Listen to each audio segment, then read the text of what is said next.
Hello everyone, it's time for a rant, and this rant is about, quote, social gaming, unquote. Social games that claim to be social. Ooh, games on Facebook where you can share stuff with your friends. Social. Except it's not social at all. Now, if I need to explain, I will. And of course, this is me ranting, so of course I'm going to explain. Why would I not explain? I'm not just leave it there. Anyway, what I find really annoying is that there are a lot of games, obviously for people who aren't, again, in quotes, hardcore. Obviously these aren't for those hardcore gamers, but you have many games on Facebook like Farmville and Candy Crush Saga and Zuma Blitz and all that. And whilst some of these games can be fine, like, personally I think Cityville's not too bad of a game. I think that's alright. I don't think it's amazing by any means, but I think it's alright. Zuma, again, not brilliant, but not terrible. Quite alright. Miscrits, again, I quite liked Miscrits. I haven't played it Miscrits for a while, but I did quite enjoy Miscrits when I did play it. So, there are quite a few of these games on Facebook, and they are often called social games. And there are all these different ideas of social games and social gaming. But the thing is that the model that they're based on isn't social in the slightest.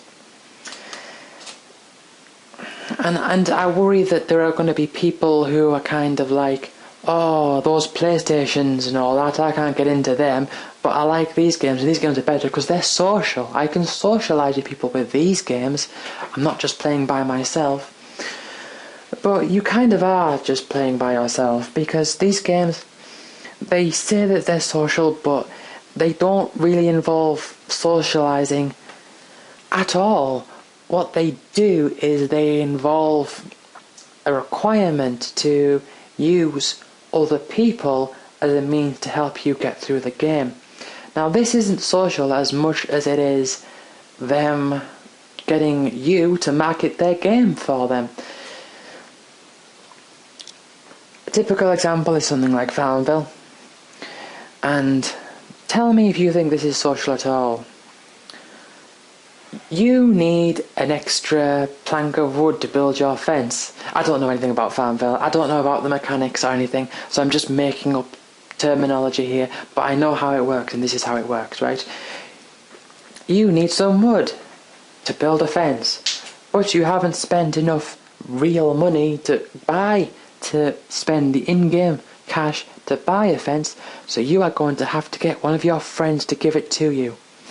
Which friend do you want to ask for this plank of wood? Then you click on someone's name. Right, okay. The person logs onto Facebook.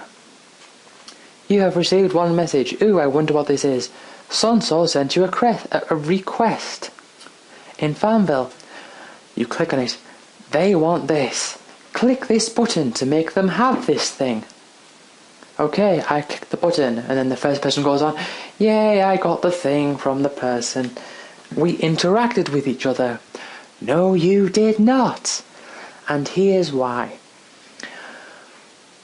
First of all, when you asked for the plank of wood, you did not care who you asked. All you care about was that the person that you did ask filled out the request.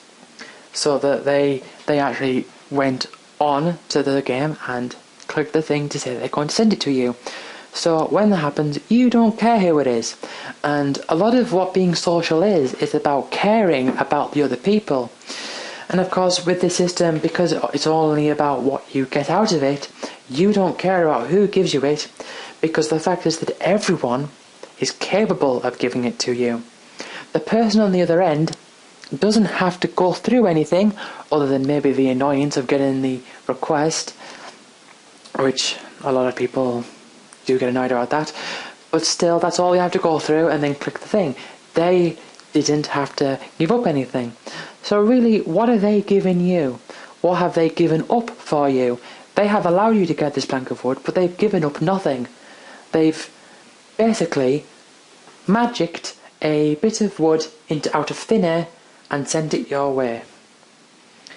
Now that sounds good, doesn't it? Being able to just magically pull resources out of the air. Don't you wish you could just do this yourself without having to go through other people? Of course you do. And it's only, in quotes, social because you have to do this. You don't want to have to do this, but you have to do this. You would love to be able to just get it for yourself. Now, if it was a trading card game and you had a deck of cards, but you needed a particular card in order to get this perfect setup or whatever, and someone else had the card but they went for a different style and they traded it with you for another card that you didn't need, that is social because you care about who the other person is and they obviously care about who you are and what you're going to be getting out of it, so you have to come to some sort of agreement. But not only that, when someone does the trade and when someone goes through with the trade, they're actually giving something up for you. They are actually losing something that they already had. And the other game's thing in return, but they are choosing to lose something. So they're actually doing each other a favour. Whereas with Farmville, all you're doing is using this strange mechanism whereby you have to use this other person in order for you to get something, when really you'd rather just be able to do what they do for yourself. So it's completely different. Do these games actually get people talking? Well, let's think about these social games, in quotes, social games. Do they cause people to be social? No, because you lose nothing from the transaction and they lose nothing from the transaction either. You gain something and they gain not much. They don't gain anything, but they don't lose anything, so it's positives all around. If I could magic some money out of thin air for you, then why would I not do it? If I knew that you would do it for me and we could continue this transaction of magically making money for each other, it doesn't matter who the other person is, of course you'd go along with it. But when it comes to actually like buying and selling and trading stuff, that's different. Now, it's not just the transaction element of these games that make them more or less social, but also there's the commutative properties. And this, what I want to say is that this applies for even with games that don't have any sort of mechanics that warrant using more than one person. Single player games, for example, and you don't ask people for things, you don't help people, or you don't act against people, just single player games where you play on your quest to complete the game and someone else plays on their quest to complete the game. When you're trading in Farmville, do you discuss what it is that you need? No, because you just select it from the list and they get it. And they just select it from the list and they get it. Or did I just say that? Well, basically you both just select what you want from the list and you both get what the thing is that you want. If I was playing one of these games and you said, hey, I need you to click this button in order for me to get this thing, I wouldn't care what you're getting. It has no effect on me. So there's no need for communication. Whereas, if we're talking about even just single player games, then what we end up having is we end up having games where people actually have stuff to talk about and they can actually give each other advice and they can talk about different strategies of how to do certain things. And whilst you could say that's applicable in Farmville, it's clear that the social, quotation marks, social aspects is focused on marketing the game to those other people. So I would argue that games that are called social games are perhaps the least social games. They don't provoke any sort of communication between players. It's just going through a means to an end. You use other people because you have to. You don't want to have to, but you do. Oh, look at this, I want to get this, I want to gain some of this currency. Let's go to someone else's farm and click on a few things in order to get those things.